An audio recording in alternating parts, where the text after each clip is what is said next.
E o capítulo 2 do livro que nós estamos estudando, né? Deuses Falsos, ele tem o seguinte título: O amor não é tudo que você precisa.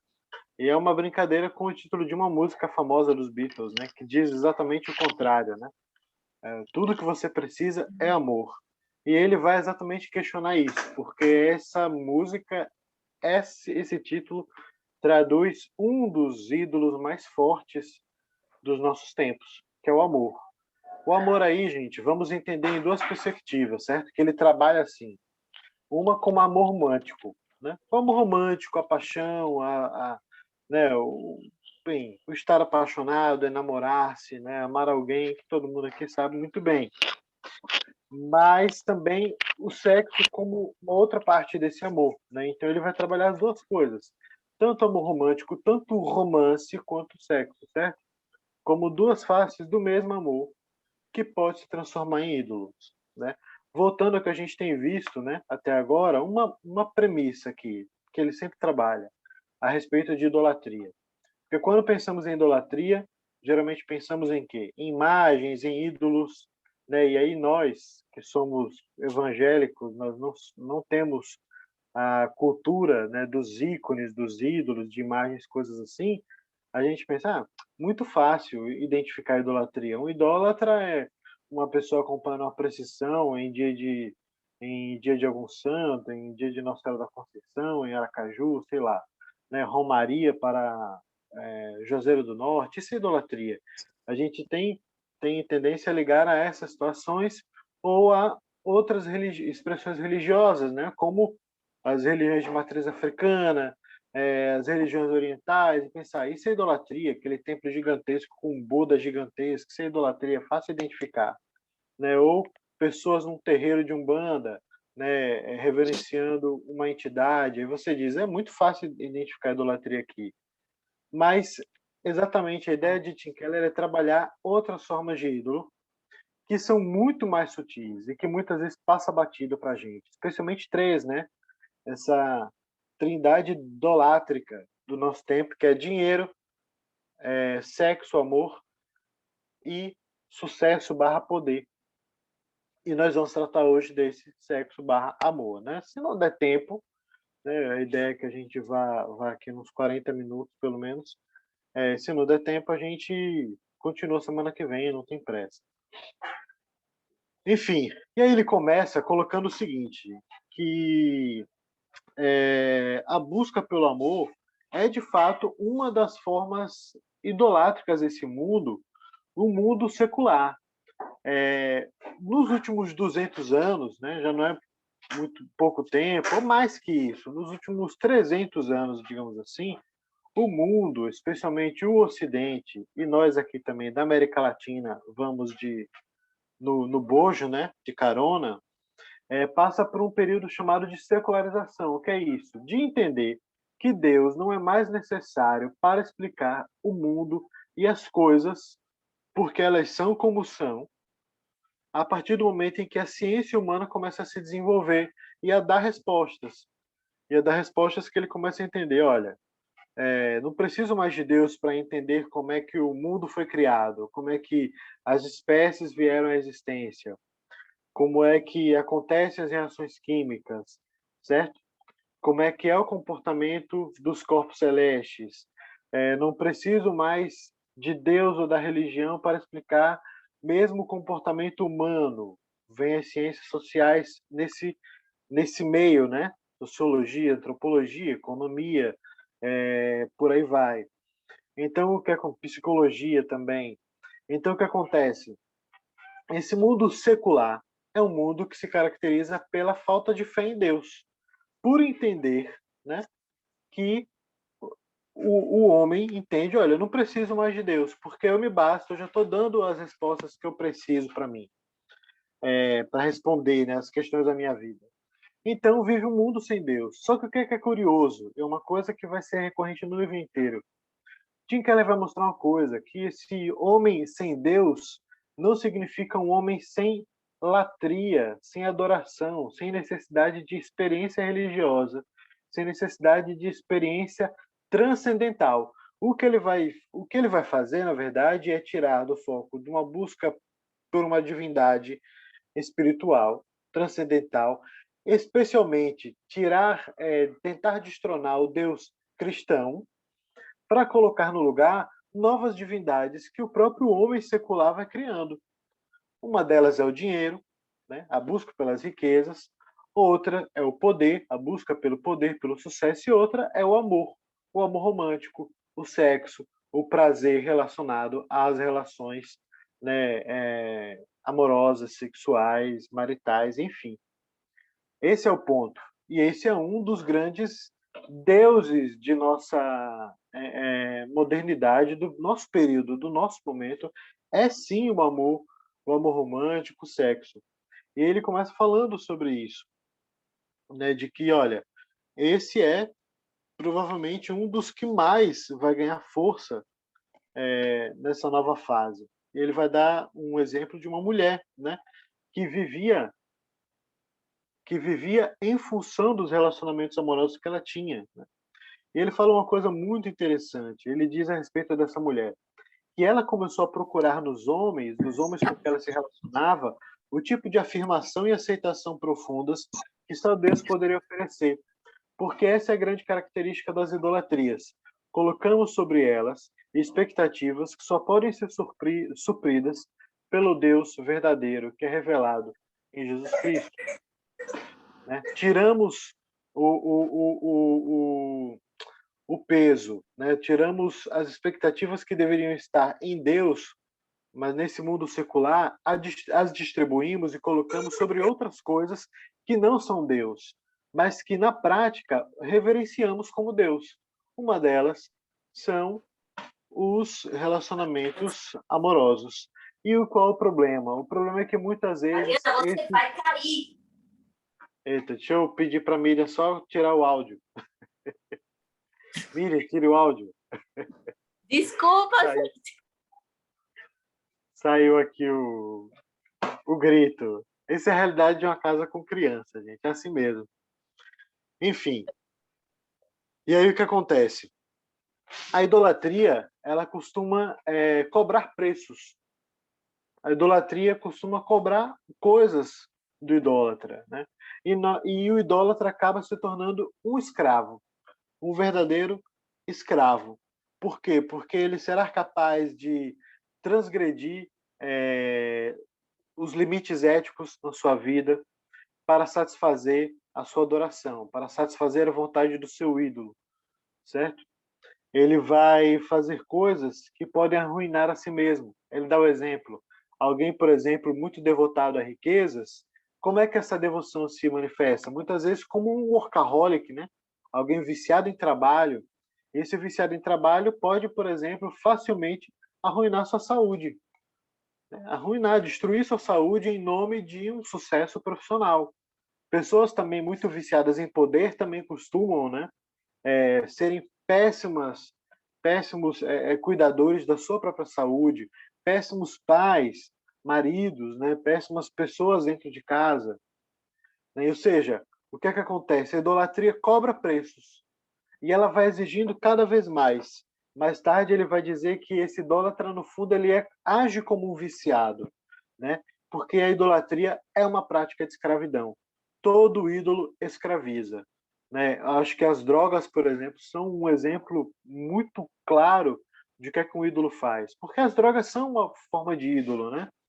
São um tipo de idolatria, a adição, o vício às drogas, né, aos narcóticos.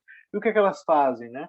Como vai aumentando ali a tolerância às doses daquela drogas, elas vai pedindo doses cada vez maiores é, para que aquele drogado obtenha o mesmo efeito, né, de satisfação. E isso vai destruindo, né, até que um dia realmente é cobrado o preço. E aí vem o seguinte: ele vai utilizar como exemplo a história o pano de fundo dessa reflexão sobre o amor como ídolo, como idolatria. Ele vai, ele vai pegar, no caso, a história bíblica de Jacó e Lia, né, que ele chama aqui de Léa, que é uma outra forma em português do nome da primeira esposa de Jacó. Em todos os capítulos, gente, ele sempre vai trazer uma exposição bíblica mesmo, inteira, assim, início, meio e fim, como se fosse um sermão mesmo. E é muito legal, porque você vai ali mergulhar na história. A gente vai ver como que, no desenrolar da história de Jacó e de Lia, né, vai se manifestando os traços de idolatria, realmente, no caso, na perspectiva da idolatria do amor, né, e de quanto que isso pode se manifestar também na nossa vida. E ele começa lembrando uma coisa, né, que no capítulo anterior, o que nós vimos foi Abraão tendo que entregar o seu filho, né, o único filho, filho da promessa, que era Isaac, diante de Deus, para que Deus o provasse e Abraão, de fato, fosse testado na sua fé, de que o grande interesse, né, e o maior amor da vida de Abraão não seria seu filho, mas o próprio Deus. Por quê? Porque Abraão entregou aquilo que ele mais amava, que era o seu filho, para Deus, quando Deus assim o pediu. E Deus pediu porque poderia pedir.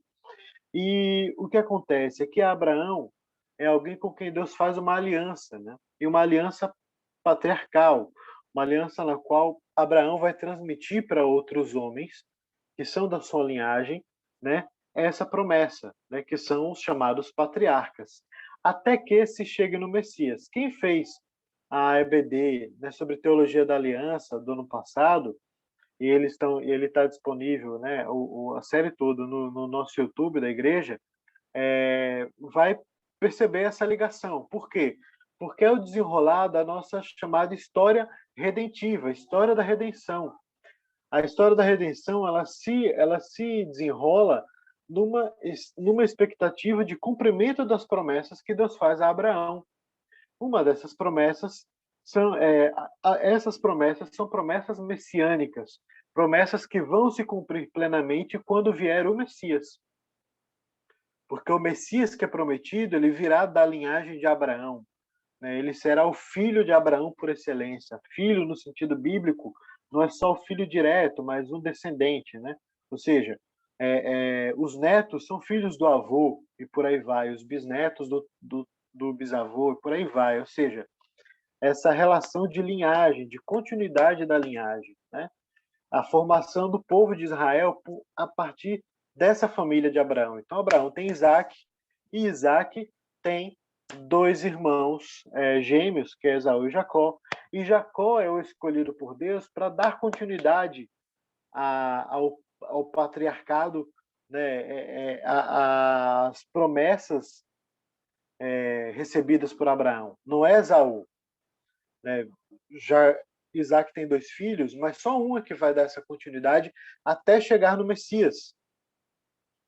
E esse que vai dar continuidade, ou seja, com quem Deus vai renovar o pacto que fez com Abraão e fez com Isaac, será Jacó. O que acontece é que Isaac prefere o contrário, porque Isaac vai preferir o mais velho, que além de mais velho era mais parecido com ele, tinha os gostos dele, né? E aí ele comete os erros quais Deus não permitiu que Abraão cometesse, que era o erro de amar demais um filho.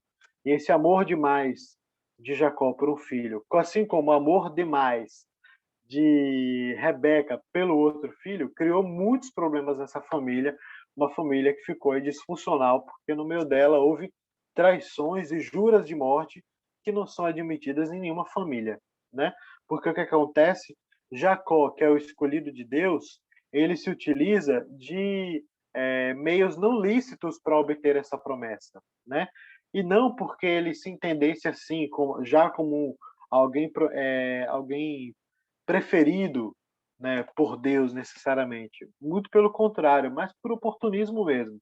A gente conhece bem a história de que ele compra o direito de primogenitura do irmão por um prato de guisado com lentilha, e aí ele engana o pai, né? Quando o pai vai entregar o direito de primogenitura, né, abençoar o filho mais velho para que ele receba a herança, né? Ou seja, ele seja reconhecido como agora o patriarca daquele clã, o patrão que os servos deveriam reconhecer, inclusive o seu irmão deveria obedecê-lo, porque ele ali seria o chefe e inclusive teria a maior parte das riquezas, dos bens que herdaria de Isaac.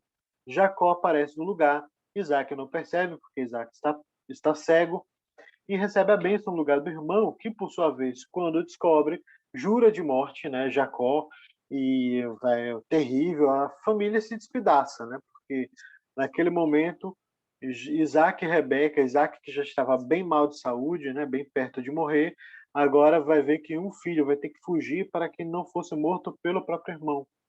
Para piorar, o Esaú, que é o irmão mais velho, se casa com uma mulher da terra, dando desgosto aos seus pais. Então, uma família que não estava nos seus melhores dias, muito pelo contrário. Rebeca também se vê destruída, desprovida do seu maior amor, que é o seu filho mais novo, Jacó, que vai para a terra do tio, né? Labão, irmão de Rebeca, aquele mesmo que conversa lá com o servo de Abraão, para que seja convencido para que Rebeca vai desposar Isaac.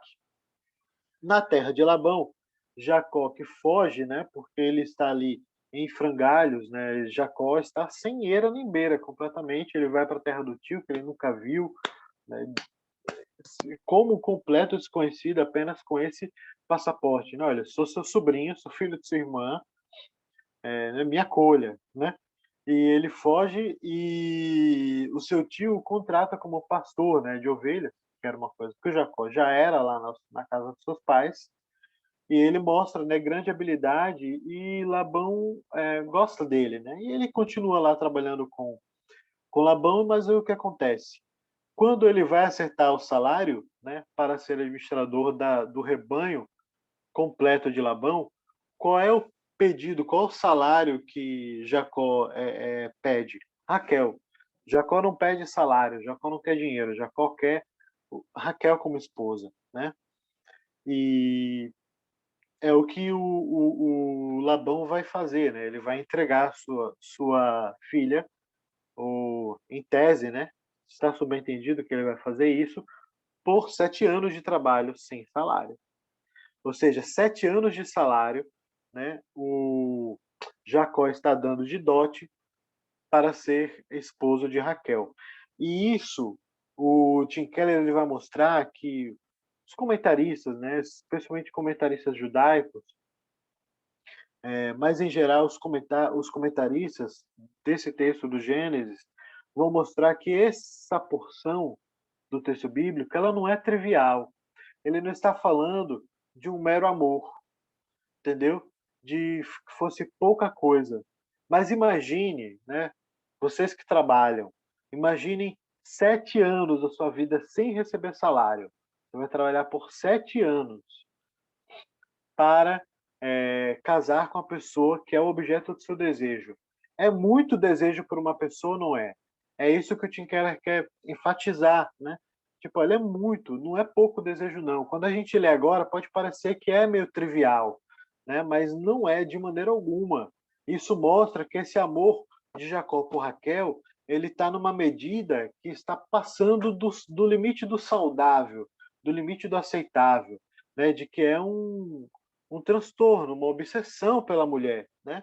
A ponto dele simplesmente falar isso, né? E é isso que ele quer. A narrativa está nos mostrando um homem completamente dominado por um desejo, né? Por um desejo ardente, um desejo emocional e sexual por uma mulher.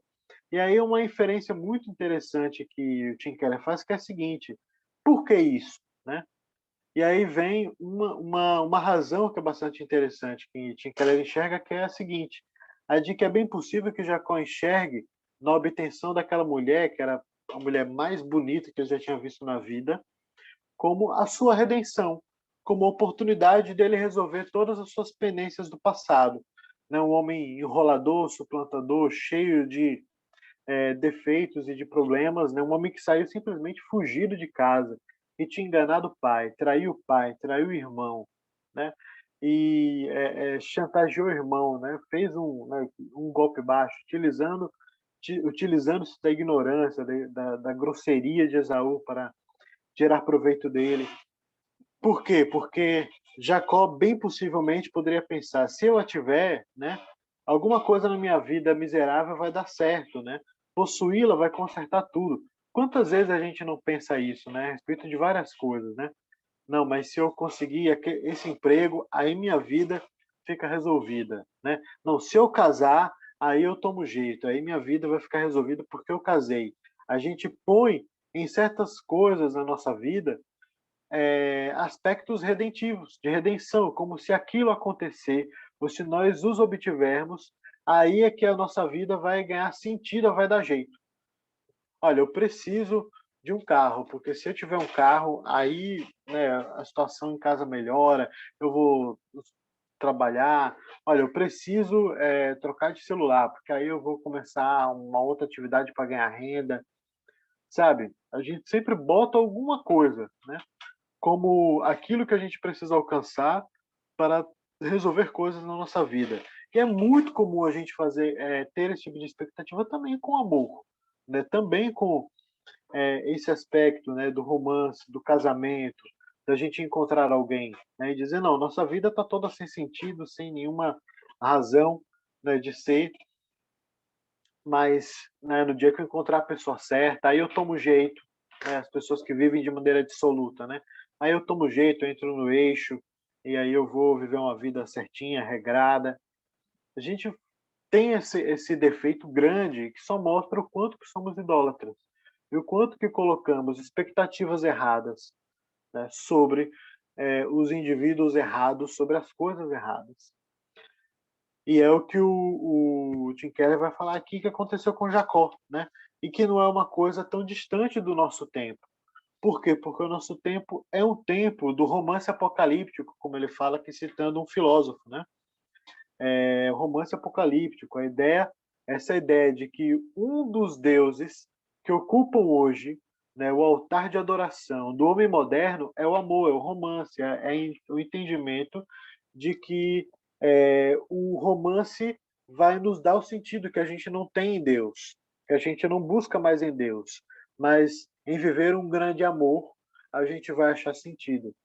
Percebe como isso é forte nas narrativas da arte que a gente produz, seja das músicas, mas especialmente dos filmes, né? De quanto isso é forte nos filmes, nas séries, nas novelas, né? As novelas, por exemplo, elas giram em torno de pares românticos, né? E o grande finale de filmes e novelas estão muitas vezes relacionados à felicidade plena naquele par romântico, né? Em nome desse amor se justifica todas as coisas, né? Se glorifica adultérios, traições, né? Se justifica a homossexualidade como aceitável, como louvável, em nome desse tipo de amor romântico, né? Em nome de amor romântico se justifica uma série de coisas que não se justificaria. Por quê? Porque o homem moderno, ele é um homem que precisa de adoração e ele entende que talvez no amor romântico ele encontra essa redenção que ele está buscando, uma redenção para sua vida, né? Um sentido para a vida. E é isso que Jacó também está fazendo lá, né? Alguns milênios atrás. Você vê que os ídolos eles mudam de nomes, mas basicamente eles continuam os mesmos, né? E esse é o poder do amor. O poder do amor e do sexo, né, que é muito forte na nossa geração. Ele cita aqui o C.S. Lewis, uma citação muito boa, muito interessante, quando ele fala o seguinte, C.S. Lewis, né, no Cristianismo Puro e Simples, ele escreve: imagine que você fosse a um país onde se pudesse encher um teatro apenas levando um prato coberto para o palco. E então, bem devagar, erguesse a tampa a fim de permitir que todos vissem, antes de apagar as luzes, que ele continha uma costeleta de carneiro e um pouco de bacon. Você não acharia alguma coisa deu errado nesse país em relação ao apetite por comida? Né? Porque aí um crítico comentou que se encontrasse um país em que espetáculos de striptease desse tipo, striptease de comida, envolvendo um prato de comida, fossem populares, concluiria que seus habitantes estariam morrendo de fome. É curioso, né? Porque quando a gente ouve esse exemplo do C.S. Lewis e pensa, meu Deus, mas que coisa ridícula, né? Quem é que faria isso, né? De colocar um prato de comida para ser retirado aos poucos ali a tampa, o pano, para que as pessoas fossem aumentando sua expectativa para que enxergasse o que estava lá dentro. Mas nós fazemos a mesma coisa com o sexo, fazemos a mesma coisa com o amor, né? Por quê? Porque há algo de errado no nosso apetite por sexo, ou mais do que apetite, sobre as nossas expectativas, porque ele vai nos lembrar aqui que a questão sexual não é mero apetite biológico, é muito mais que isso, é muito mais importante.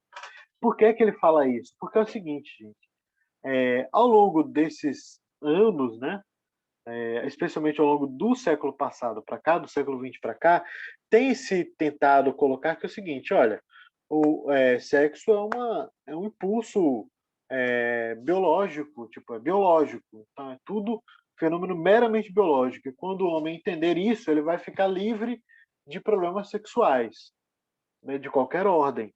E vai ver que isso é apenas um apetite, um mero apetite.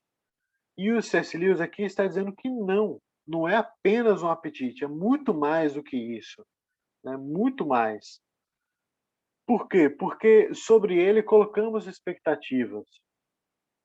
A pornografia, que é um fenômeno muito, né, não é tanto striptease como era da época de C.S. Lewis, mas a pornografia nos nossos tempos é um grande sintoma de que há de fato algo muito de errado na nossa relação com o sexo, com a sexualidade, de que colocamos sobre o sexo um peso que ele não pode suportar, expectativas que ele não pode suprir. E muitas vezes o que é que se tem entendido, né, até hoje é de que na verdade o grande problema é apenas se livrar do amor romântico, né? Apenas se livrar das expectativas. Essa foi a conclusão, por exemplo, a que se chegaram as pessoas que fizeram a famosa revolução sexual nos anos 60.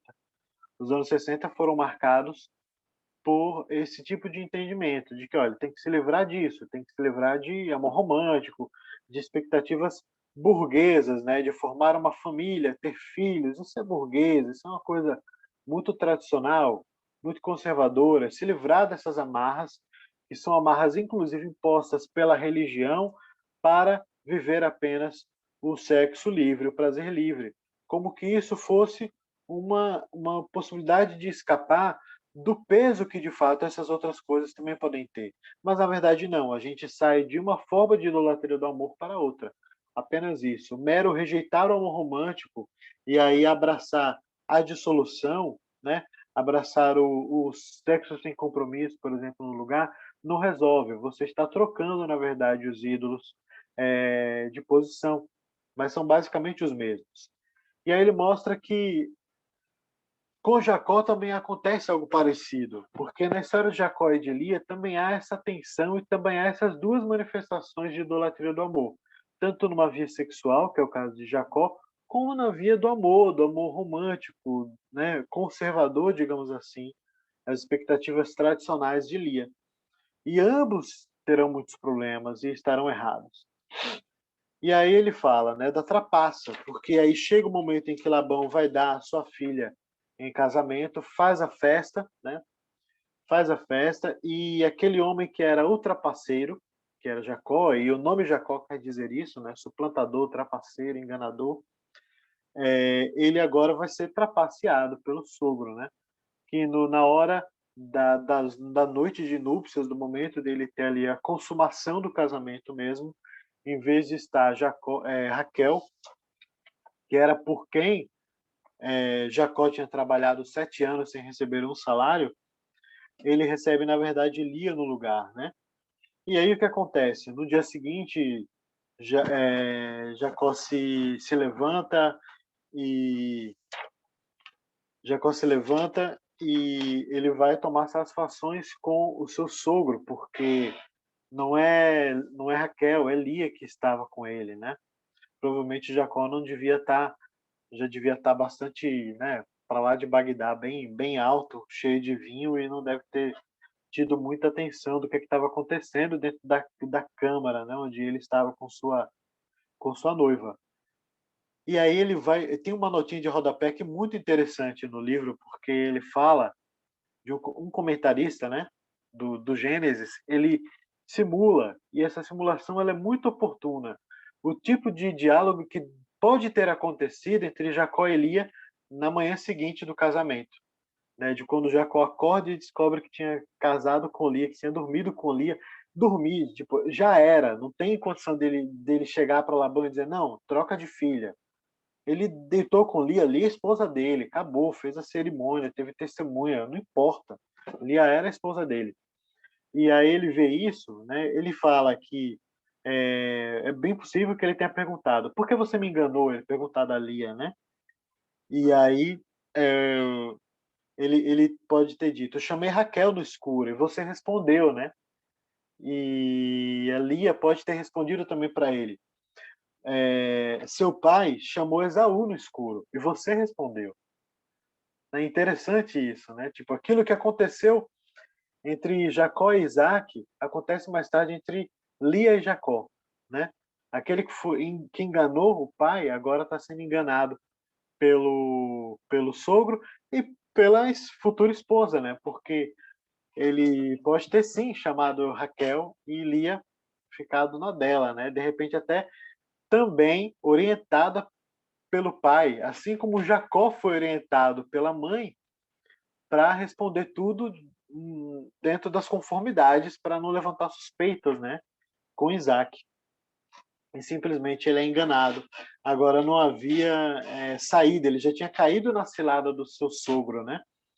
E aí Jacó se sujeita então mais 7 anos, 14 anos, trabalhando por causa de Raquel, porque ele não está satisfeito, ele quer casar com Raquel, ainda que o costume da época fosse o de casar primeiro a filha mais velha, mas o que ele queria era Raquel e a obsessão dele por Raquel é tamanha que ele vai fazer isso. Vai se casar com uma segunda mulher, e aí vale um parênteses, gente.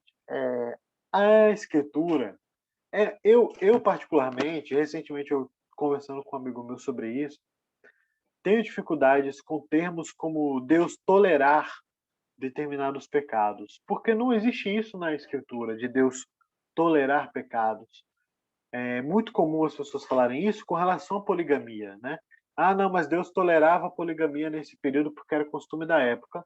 Não, isso não faz sentido, porque em nenhum momento da história Deus tolera qualquer comportamento humano porque é a cultura da época. Então não seria diferente com a poligamia, correto? Poligamia, inclusive, não é só um costume da época. As sociedades poligâmicas também no presente. Muitas na África, na Oceania, no Oriente Médio, no sul da Ásia. Então, e aí? Né? Se Deus tolerava no passado, por que não toleraria agora? Não faz sentido bíblico nenhum. A realidade, na verdade, é que quando Deus trata dessas coisas na Escritura, por exemplo, a própria poligamia, né? Ela quando se refere, a Escritura se refere à poligamia, é sempre negativo. Sempre negativo. Nunca é de uma maneira positiva, né? Nunca é de um jeito que você entenda, nada mal aqui, essa família aqui viveu muito bem, embora o homem ali tivesse 7 mulheres, 10 mulheres. Muito pelo contrário, as famílias poligâmicas da Escritura são disfuncionais, são péssimas, né? São péssimos exemplos de família. Por quê? Porque não são exemplos de família de acordo com o padrão de Deus, que é um padrão monogâmico, por assim dizer, né? Um padrão de um homem com a sua esposa, né? Porque o homem deixará a casa de pai e mãe e se unirá à sua mulher, e ambos serão uma só carne. Qualquer relação poligâmica já quebra esse padrão. Qualquer relação poligâmica. Então, não há, não fale que a Bíblia tolerava e que Jacó foi tolerado. Não, Jacó era pecador, inclusive porque casou com 2 mulheres e não deveria ter feito isso. Como Davi também não deveria ter casado com várias mulheres. Como Salomão também, inclusive foi a grande perdição de Salomão ter casado com várias mulheres. Como também foi a do seu pai, ter casado com várias mulheres e tiveram famílias horríveis, né? A família do pai de Samuel também era uma família péssima, a família de Eucana. Então não há bons exemplos. E isso vale também para, por exemplo, a escravidão. Deus tolerava a escravidão dos antigos. Não, a escravidão é sempre ruim. né? E sempre os relacionamentos, os relatos a respeito de escravidão também são sempre ruins, são sempre negativos. Então a escritura ela não passa pano para essas coisas, tá? Nós é que muitas vezes precisamos ler de uma maneira mais atenta. Então, a idolatria devasta agora, né? Começa agora a sua devastação, sua colheita na vida deles, na vida de Jacó e na vida de Lia. Jacó se comporta como um viciado, né? Diz o Tim Keller. Por quê? Porque ele vai ali entrando fundo naquilo. O comportamento dele, o padrão de comportamento de Jacó com suas esposas denuncia muito isso. E mais tarde o comportamento de Jacó com seus filhos, porque ele vai transportar essa rivalidade Lia e Raquel para os filhos que ele vai ter com ambas. E o que acontece é que Deus, vendo a situação de Lia, né, Jacó não vai ter filhos com Raquel por um bom tempo. Mas é perceptível que Jacó vai privilegiar Raquel sempre, né? Sempre, sempre. Então é bem possível que Lia visse manifestações de carinho da parte de Jacó com Raquel, né? Visse o modo como ele se comportava junto a Raquel, as expectativas que ele devia criar quando era um dia dele poder dormir com Raquel e não com Lia, sabe? Ela vendo essas coisas, como que na verdade Jacó em tudo preferia a Raquel em vez de Lia, né? E alguém poderia justificar. Eu mesmo no passado já justifiquei isso de maneira errada, pensando não, mas Jacó queria a Raquel, não queria a Lia. De fato era o que ele queria, mas tem um problema, ele é esposo de Lia também. Né? Então nós temos um problema aqui relacionado ao relacionamento dele com Lia. Era um problema que acontecia de fato. Né? Ele era alguém de quem podia se dizer que devia adorar até o chão que Raquel pisasse, né? Porque Raquel em tudo era preferida em vez de Lia. Lia era aquela que ninguém queria, aquela que, por não ser tão bonita quanto Raquel, muito provavelmente daria um dote fraco. E o pai talvez tivesse alguma dificuldade para poder casar. Né? A escritura não diz necessariamente que Lia é feia, mas diz que Lia tem olhos sem brilho, né? Mas diz que Raquel é muito bonita, ou seja, em outras palavras, Raquel tem uma beleza que destoa. E diante de Lia, Lia fica completamente sem brilho algum. E agora, né? O que é que acontece? Acontece que Lia é uma dificuldade para Labão. E Labão resolve naquela trapaça, né? Se utilizando de Jacó, do apetite sexual de Jacó pelo seu objeto de desejo, que é Raquel. E é isso que ele faz. E aí a trapaça começa a cobrar o seu custo, né? Porque nós vemos aqui mais um exemplo de família disfuncional poligâmica, né? No qual você tem um homem que tem duas mulheres, mas ele ama inteiramente uma e a outra ele meio que despreza. Por outro lado, o Senhor, por misericórdia, né, por graça, por amor, dá a Leia, que é desprezada, a capacidade de ter filhos e muitos filhos. E ter filhos e muitos filhos era a glória de uma mulher naquela antiguidade. Né? Era o ápice, tipo, uma mulher cheia de filhos. Ela era muito honrada. E Leia conseguiu isso, né? Era uma situação, pense, foram passando os anos e só Leia dava filhos, Raquel não dava filho algum. E ela vai tendo os filhos, tem o primeiro que é Ruben, e cada nome desse, gente, porque os nomes da Bíblia não são por acaso, tá? Eles têm uma razão de ser, eles falam muito, inclusive, muitas vezes, daquele personagem histórico. Ruben, por exemplo, quando Leia o tem, diz, né, eu coloco o Ruben porque o Senhor viu minha aflição, agora meu marido me amará. Ou seja, Ruben, no entendimento de Leia, é a resposta da minha oração. Eu orei ao Senhor dizendo, Senhor, eu quero que Jacó me ame. Né? Me ame, pelo menos me ame como ama a Raquel, pelo menos um pouquinho. E aí o Senhor abre a madre, né? O ventre de Lia concebe Ruben. Então, o que é que ela entende? É a resposta de oração. O Senhor me ouviu, agora meu marido vai me amar. Por quê? Porque eu dei um filho. Né? Os famosos ganhos secundários, compensações. Né? Olha, você pode não me amar por mim, mas eu te dei um filho, ou seja, eu te dei aquilo que você quer, que eu acho que você precisa. Né? Quantas vezes, quantos relacionamentos não são sustentados assim?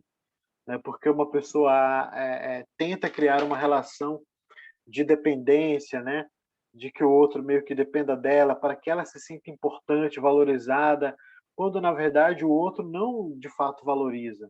Né? Quantas vezes a gente não tem esse tipo de relacionamento muito próximo de nós?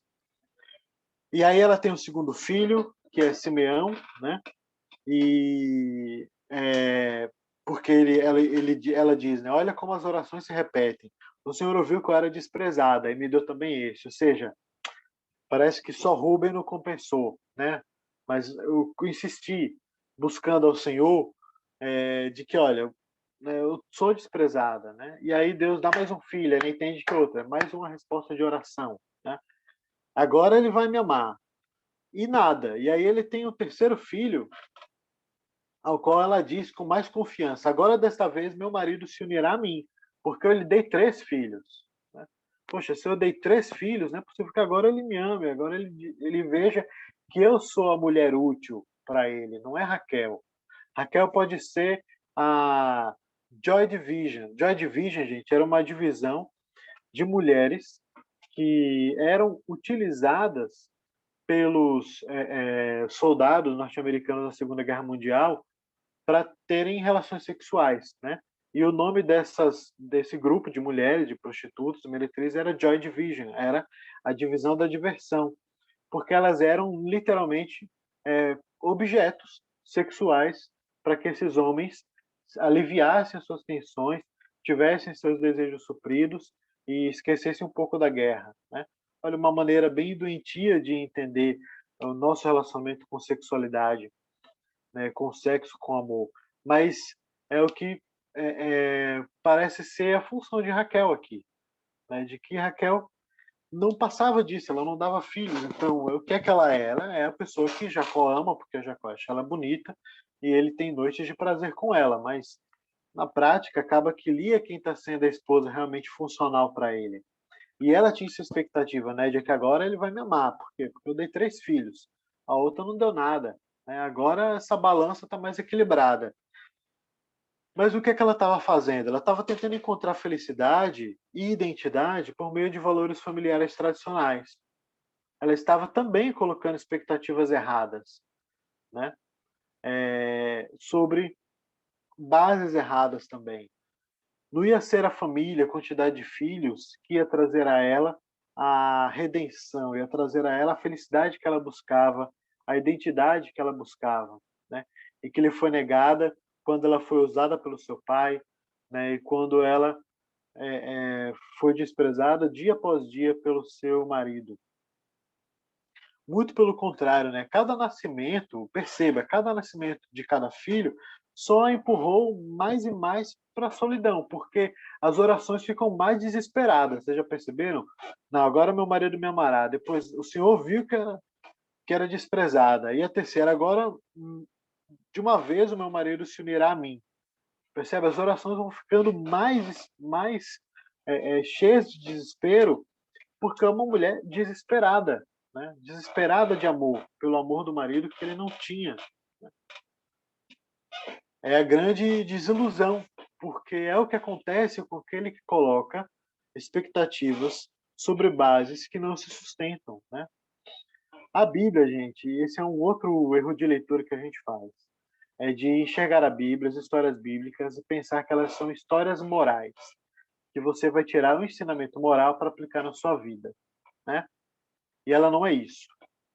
A Escritura não está contando histórias de um herói que pratica um ato moral e você, olha, seja como José, sabe? Seja como Davi. Não é assim. Muito pelo contrário. Né? A Escritura não diz respeito a isso. E as aplicações, inclusive, do texto bíblico não podem ser nesse sentido. Seja como fulano de tal. Não, a única pessoa na Escritura, de Gênesis e Apocalipse, que você deve imitar é Cristo. Mais ninguém. Todos os outros não servem, gente. Não vale a pena imitar Moisés, não vale a pena imitar Abraão, não vale a pena imitar Jacó, não vale a pena imitar Davi, porque todos eles foram pecadores, né? pecadores que precisavam de redenção, assim como Jacó e como todos os outros. Gente, eu vou só dar uma pausazinha aqui. Eu vou pegar um copinho d'água, tá? Só um instante.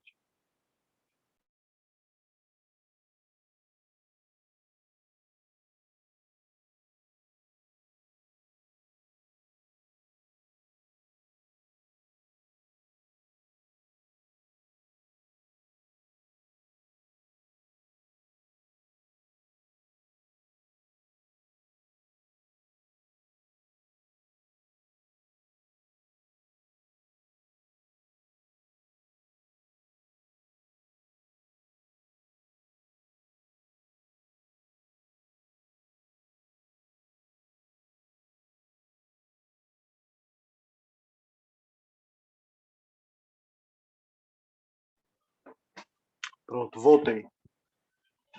Rapidinho, que estava com a garganta bem seca. Então, o que é que acontece com quem tem expectativas irracionais, né? Expectativas ilusórias sobre as coisas? Elas acabam se desiludindo e com uma desilusão cósmica, né? Com a perda da sua base, da base da sua vida. A Bíblia, gente, como está falando, ela não conta histórias morais, mas ela conta, na verdade, uma história só, a grande história da redenção. Então, a intenção dela é nos mostrar como Deus redime o homem, né, por meio de atos salvadores, atos redentores que vão culminar em Jesus Cristo. Essa é a situação. Então, não enxergue a história de Jacó, de Lia, de Raquel como uma história na qual você tem que imitar alguém. Você não tem que imitar ninguém.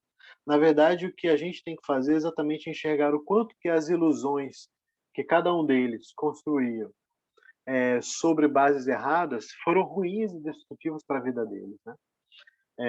Lia tinha entendimento de que se ela tivesse o amor do marido, ela teria tudo. Finalmente, ela alcançaria a felicidade. Por outro lado, Jacó tinha entendimento de que o fato dele ter conseguido Raquel é que realmente podia fazer a sua vida ter sentido.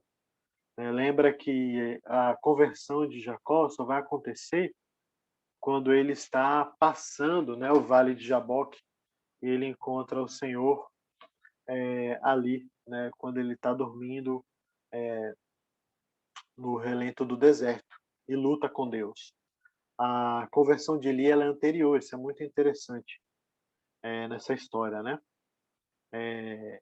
E já Raquel é uma mulher que, se ele tivesse parado para pensar e comparar um pouco as duas, né, do ponto de vista de comportamento, talvez ele repensasse bem a sua escolha, porque Raquel mostra ao longo da narrativa do Gênesis que ela tem algumas falhas de caráter bem sérias, né, inclusive idolátricas também, né? E a forma como ela pede filhos também não é uma forma muito saudável, mas uma forma também idólatra, né? E aqui vem, talvez nessa parte, uma das melhores frases aqui desse livro inteiro, né? Que é sempre Leia, nunca Raquel, de manhã. Nós sempre fazemos expectativas sobre Raquel, sobre o idealizado, né? Mas de manhã, né, quando nós acordamos, ou seja, quando enxergamos a realidade da nossa vida, percebemos que a realidade é Leia, não é Raquel, né? A realidade não são nossas ilusões, né? A gente casa, por exemplo, e pensa que o casamento é uma perfeição, né? É tudo lindo. Quando a gente está namorando, fica cheio de expectativas e fica imaginando como serão as manhãs, os cafés da manhã, o que vai fazer, sabe, o que é que vai fazer no jantar, os programas de fim de semana. E esquece que tem uma série de outras coisas também que, que vão vir no bolo do casamento, que não é apenas essas expectativas românticas e geralmente infantis que os namoros, né, costumam criar e alimentar, né?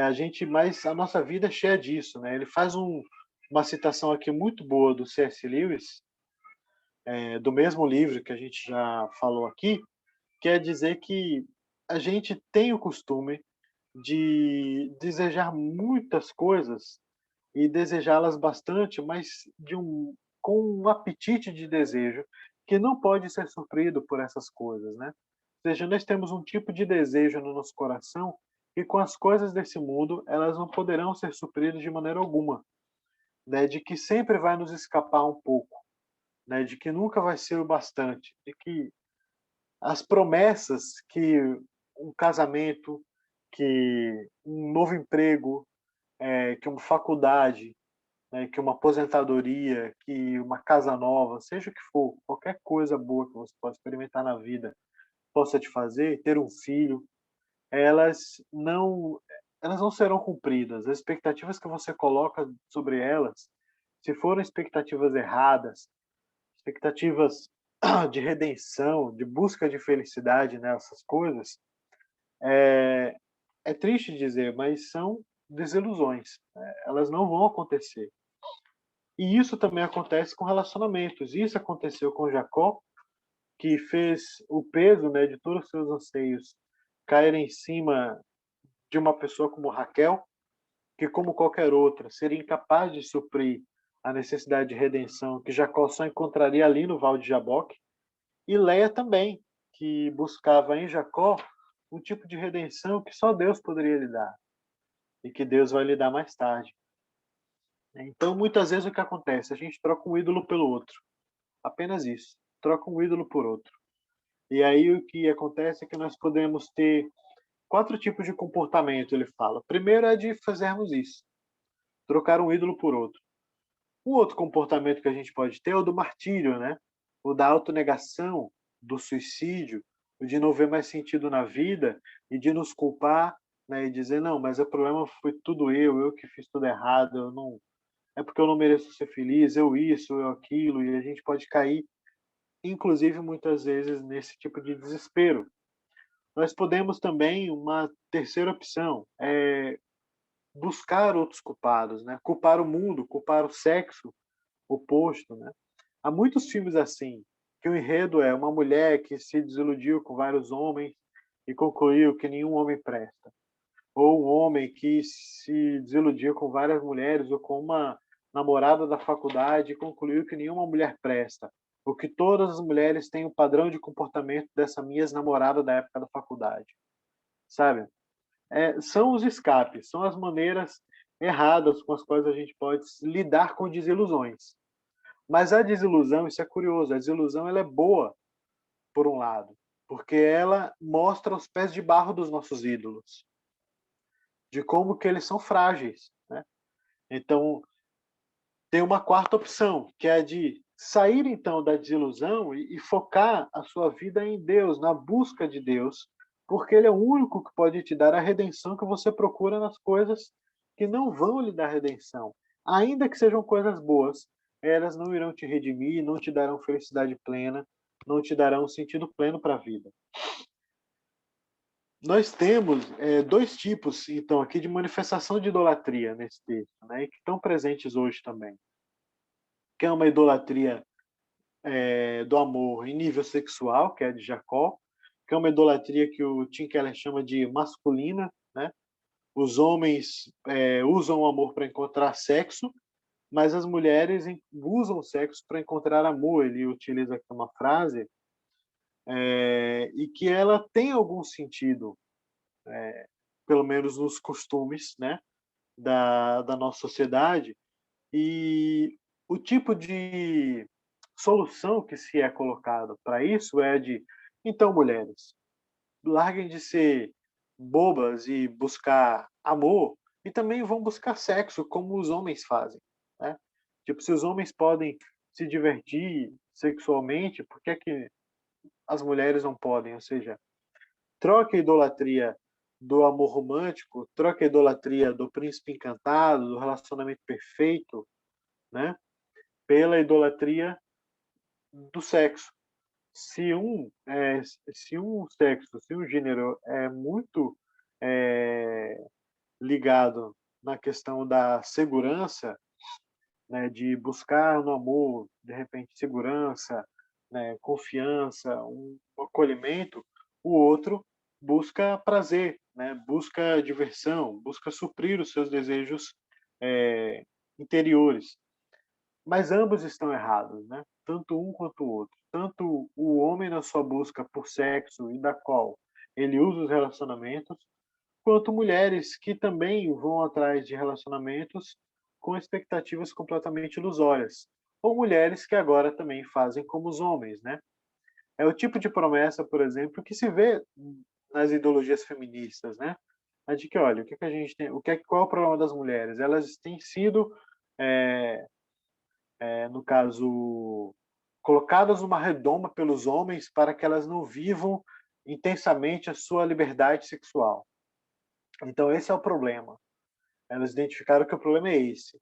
É que os homens colocaram as mulheres numa redoma e elas devem se livrar dessa prisão, né? Desse aprisionamento. Sair dessa busca por casamento, filhos, por esse tipo de felicidade, né? Criticar essas coisas no tempo de hoje, mulheres criticarem outras mulheres porque de repente preferem a casa do que uma carreira, é bem comum, né? Porque é visto como uma mulher menor, uma mulher sem muito brilho na vida, porque ela, nossa, você abandonou a carreira para ter filhos, cuidar de casa, cuidar de marido, como se não fosse uma coisa muito nobre, né? Na verdade, nada nobre nos nossos tempos modernos não é. E troca por um outro tipo, na verdade, de idolatria, ou seja, as ideologias, como a ideologia feminista, ela não resolve o problema da idolatria, né? E o machismo, por sua vez, como uma manifestação da nossa sociedade, ele também é igualmente idólatra, né? No fundo, irmãos, todas essas idolatrias, elas têm uma coisa em comum. Elas põem o homem no meio, né? Põem o homem no centro, né? Isso é uma coisa comum a todas elas. Não importa se é machismo, se é feminismo, todos esses comportamentos, eles colocam o homem no centro, né? E esse é o problema. A idolatria ela não é tratada de maneira alguma, né? Muito pelo contrário, apenas se troca uma pela outra. Lia é aquela que dá um avanço, né? Ela prossegue espiritualmente, né? Ela consegue um progresso espiritual. Quando ela tem o quarto filho, que é Judá, ela fala de uma outra maneira. Olha como é diferente o modo como ela fala depois que ela tem Judá, né? Ela diz: desta vez louvarei o Senhor. Essa é a exclamação. Por quê? Porque Judá quer dizer louvor. E aí isso mostra o quanto que parece que agora, no nascimento de Judá, ela entendeu uma coisa. Ela entendeu, por exemplo, que os filhos que Deus estava dando a Lia não era para que Lia conseguisse o amor do seu marido, alimentando o ídolo, né, de Lia. Muito pelo contrário. Cada filho ali que Deus deu a Lia era uma manifestação do amor de Deus por Lia. Mas no quarto filho ela entendeu que o que ela precisava era louvar ao Senhor. Porque o que ela precisava era perceber que ela era por Deus amada. E que isso lhe bastava, ainda que tristemente não tivesse o amor do seu marido. O que eu estou querendo dizer aqui é que ela não ter o amor de Jacó não foi uma grande falta na sua vida e não foi uma grande falha da parte de Jacó. Mas a de que redenção na vida de Lia só ocorreu quando ela percebeu isso. Quando ela percebeu que ela era amada pelo Senhor, né? E que o Senhor, por amor de Lia, deu a Lia 4 filhos. Não por amor de Jacó, certo? Porque por amor de Jacó ele poderia dar por meio de Raquel também, né? E estaria cumprindo a promessa do mesmo jeito, né? Jacó também teve filhos com as servas, tanto servas de Lia quanto servas de Raquel. Então foi por puro amor, irmãos, por Lia. E era isso que ela precisava perceber na vida dela, de que o amor que ela realmente precisava na vida era o amor do Senhor, que é o noivo verdadeiro. Aí ele vai falar uma coisa muito interessante, né? E que também muitas vezes passa despercebido na nossa leitura bíblica, a de que há um relacionamento aqui da vida de Lia com a história da redenção. Porque Porque as histórias bíblicas, elas sempre têm essa dimensão, irmão. Por que que os relatos desses homens e mulheres comuns estão na Escritura? Porque a vida deles é um capítulo da grande história da redenção, da grande obra de Cristo. E a vida de Lia também. Por quê? Porque Lia tem esse menino que é Judá, e aí ele até se pergunta aqui, talvez ela tivesse alguma ideia de que havia algo de especial naquela criança, que aquele menino Judá seria diferente dos outros irmãos. Né? Por quê, irmãos? Olha que curioso. Depois, né, depois de 10 filhos de Jacó com Lia e com as servas, o Senhor ouve a oração de Raquel e dá a Raquel José. E José é o filho preferido, é o primogênito do coração de Jacó. Tá? É quem Jacó amava. E, e alguém a quem Deus também vai dar um grande ministério. Né? José é alguém que também vai ser muito amado por Deus e vai cumprir um grande ministério de salvação, né, de livramento do povo de Israel da fome, daquela tribo ali tão embrionária morrer num período de fome quando eles fogem para o Egito. Mas não é a José que o Senhor dá promessas messiânicas. Não é José que recebe promessas da vinda de um Messias. A aliança que Deus faz com Abraão é para que venha o Messias. Esse é o objetivo. E essa promessa messiânica, que foi repetida com Isaac, que foi repetida com Jacó, ela agora é firmada com Judá. Ali no final de Gênesis 49, gente, a gente vê Jacó abençoando seus filhos, e por meio da bênção de Jacó, isso deixa muito claro que de Judá virá o rei. E é o que acontece, a história não mente, né? De Judá vem a família de Davi, que é da onde vem o Senhor Jesus também, né? Jesus é descendente pela carne de Davi, nasceu na cidade de Davi, que é da tribo de Judá. É por isso que Cristo recebe um dos seus títulos, é Leão de Judá. Leão era o símbolo, né? Cada um dos filhos de Jacó deu um símbolo, tipo uma metáfora, ele fazia uma metáfora relacionada àquele filho. E a metáfora relacionada ao Judá era de um leãozinho, significando realeza, né? Realeza da linhagem dele, de que a linhagem de Judá vai ser a linhagem que vai liderar os outros irmãos. Ainda que Jacó, inclusive, José tivesse recebido porção dobrada, né, de promessa, porque Jacó adota os 2 filhos de José como seus filhos e os abençoa entre os seus filhos, Efraim e Manassés, mas é a Judá que Deus dá a primazia de ser a linhagem messiânica. Então, aquele Judá, né, vai dar em Jesus, ali, alguns milênios mais tarde, em Belém, da Judéia. Né? Isso é muito interessante, de que Jesus é o filho de Lia. Né? Jesus não é apenas filho de Maria, é filho de Lia também, né? Não é filho de Raquel. Isso é muito interessante.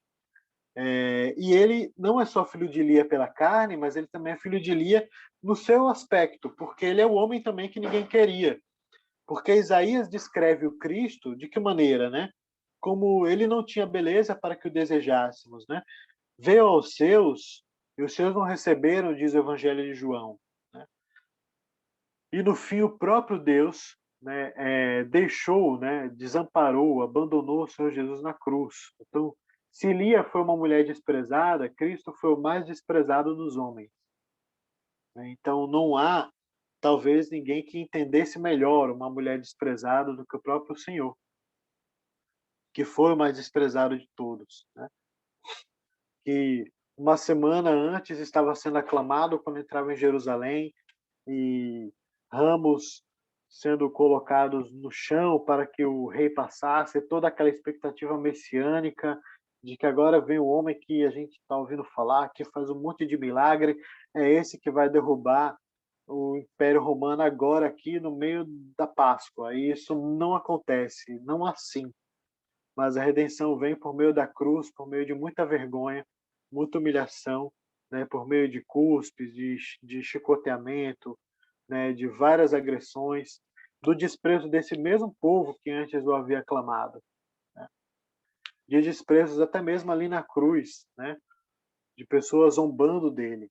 Então, se há alguém que pode realmente saber o que é ser desprezado, é o Senhor Jesus, né? É por isso que nós podemos nos achegar diante de Deus em qualquer momento de aflição, porque nós não nos achegamos diante de um Deus que, inclusive, ele não sabe, ele é alheio ao sofrimento humano, ele é alheio aos nossos problemas, ao que se passa conosco. Por quê? Porque ele é um de nós, porque ele também foi desprezado, ele também sentiu solidão e abandono como nós sentimos. Isso é muito bom, irmãos, muito reconfortante a gente saber disso, né? De que nós temos um Deus que se assemelhou a nós, né? Realmente se esvaziou de si, né? Não usou de sua pessoa, de sua natureza divina, mas foi semelhante ao homem em todas as coisas, absolutamente. E é a Ele a quem a gente deve, de fato, colocar toda a nossa busca por felicidade, né? Quando as pessoas elas entenderem isso, inclusive, elas vão muitas vezes provocar transformações nos seus próprios relacionamentos, porque vão tirar todo um peso que muitas vezes é colocado na vida do cônjuge, né, nas suas expectativas de ter um relacionamento ainda na vida, né? Vão colocar todos esses pesos, o peso da felicidade plena, em cima dos ombros largos do Senhor mesmo, né?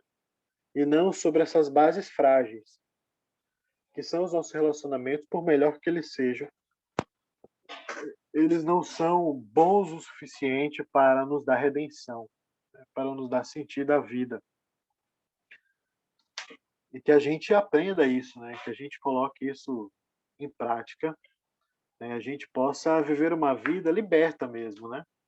E a gente vivendo uma vida liberta em Deus, aí sim a gente pode ter relacionamentos de acordo com a palavra de Deus, relacionamentos profundos, de amor verdadeiro mesmo, mas sem colocar essas expectativas, sabendo que você está se relacionando com o pecador também, e que ambos carecem de graça, e que ambos precisam reconhecer que antes deles se amarem, Deus os amou primeiro, né? E isso, na verdade, é que dá todo o sentido a todo o resto, inclusive aos nossos romances, né? Aos nossos relacionamentos amorosos. Vou parar a gravação aqui.